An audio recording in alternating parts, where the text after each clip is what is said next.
Hello and happy Pride, everyone. Today is Friday the 13th of June 2025.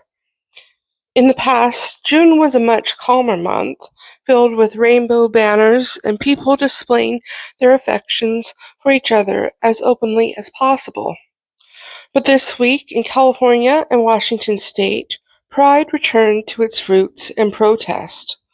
Overshadowing the festival of freedom to love is the blatant sadism and hate of the current U.S. government, deploying secret raids to attack and abduct immigrants. Under such conditions, protests are only human, and one of the legal ways to express our anger at people who claim authority over our lives. I commend the people in Los Angeles who put themselves in front of workplaces and ICE agents, creating distractions to allow workers to flee to safety. That's incredibly brave. No one should be put in that position in a country that claims to love hardworking people, those who are Brazilian and clever.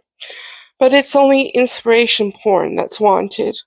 When it comes to taking care of humanity, the U.S. falls incredibly short with cuts to Medicaid, food assistance, and health and safety services that report on disease and food contamination. Everyone's lives are put at risk. It's time to let our government know that our lives are not disposable. We are not disappearing. Welcome to the Burnt Out Podcast.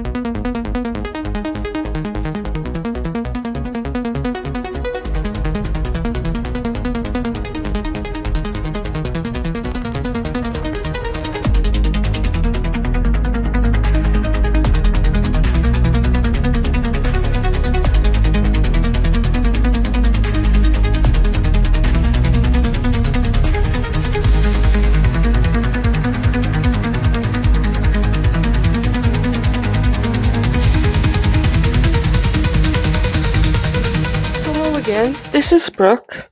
Thank you for tuning in, and remember to like and subscribe.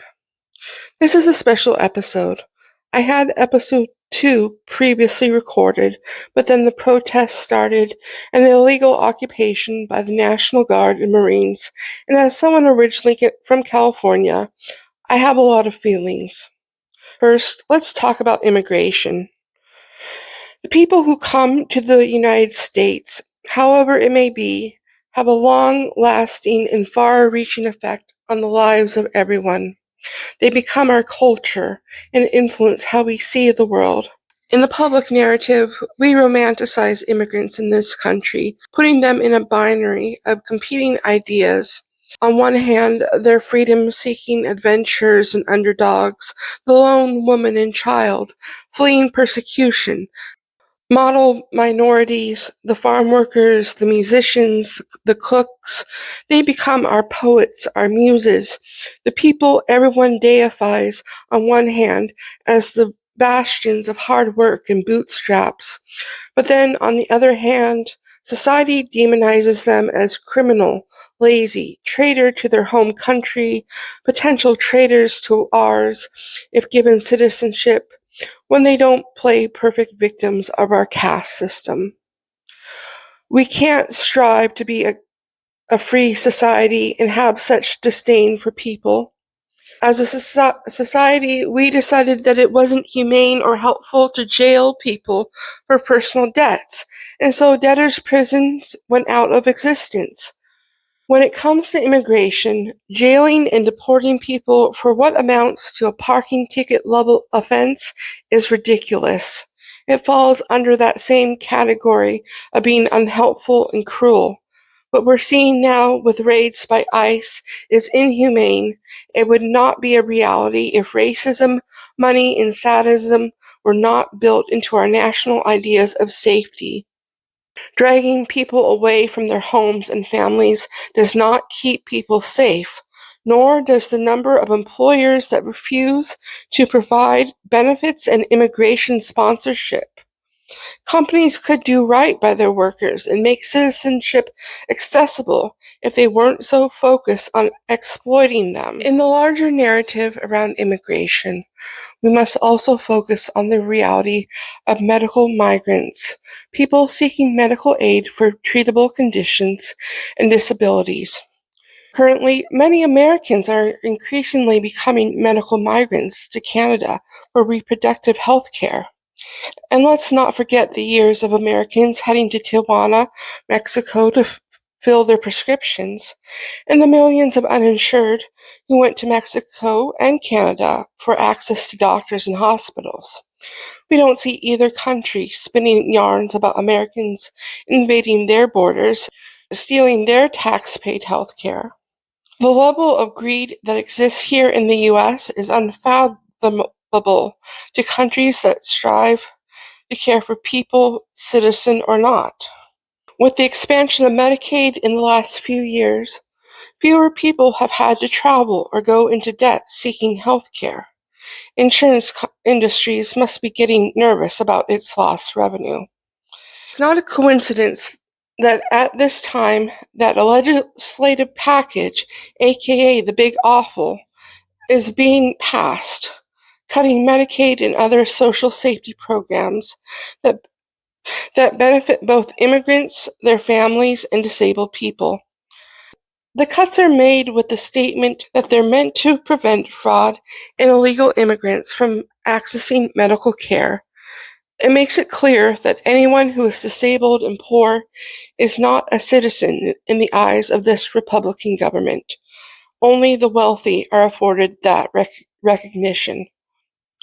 So when it comes to understanding the struggle and trauma caused by the immigration process itself in the United States, I believe the disability community can empathize more closely than any other demographic. The process of immigration and applying for disability benefits is extremely similar. Both are meant to humiliate and break you so that you stop trying. Years of inaccessible paperwork, meetings with lawyers, and interrogations about why you're applying, questions meant to confuse and trip you up, third-party verifications of your story and medical history, the disbelief and immediate rejection despite your evidence, waiting in limbo despite not being able to formally work. Many of us have to find a way to earn money in order to take care of ourselves. So we take to freelancing and the gig economy. Content creation, artists, crafters, video essayists, YouTubers, delivery drivers, restaurant staff, farmers, online tutors, anything and everything that will accommodate people and create a flexible stability. This is where you'll find both immigrants and disabled people.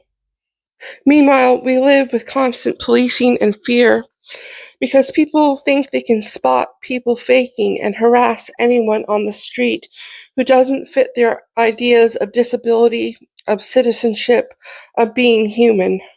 The providers and insurers who threaten to take away accommodations and benefits because we're able to find joy and not look miserable is a real threat.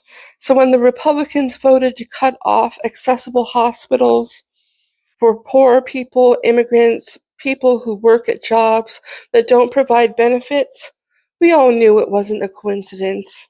Immigration is a smokescreen for their stated goal of removing people from this earth that oppose them. We're reminded of Ebenezer Scrooge, who said, if they would rather die, they had better do it and decrease the surplus population.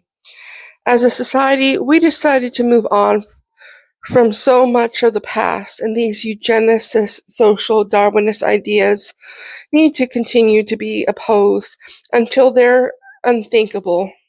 And so we must rise and let our government know that this is unacceptable. Remember, as you protest, take all precautions, and if you can't go out, another way to protest is to keep a record of events. Diaries, journals, they're one way of refuting official narratives of events.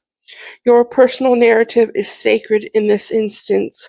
It can stand up to empire that tries to erase the individual lives and descent of people everywhere. And that's my message for today. Remember to like, subscribe, follow my socials, and consider joining my Patreon for more content. Stay safe, everyone.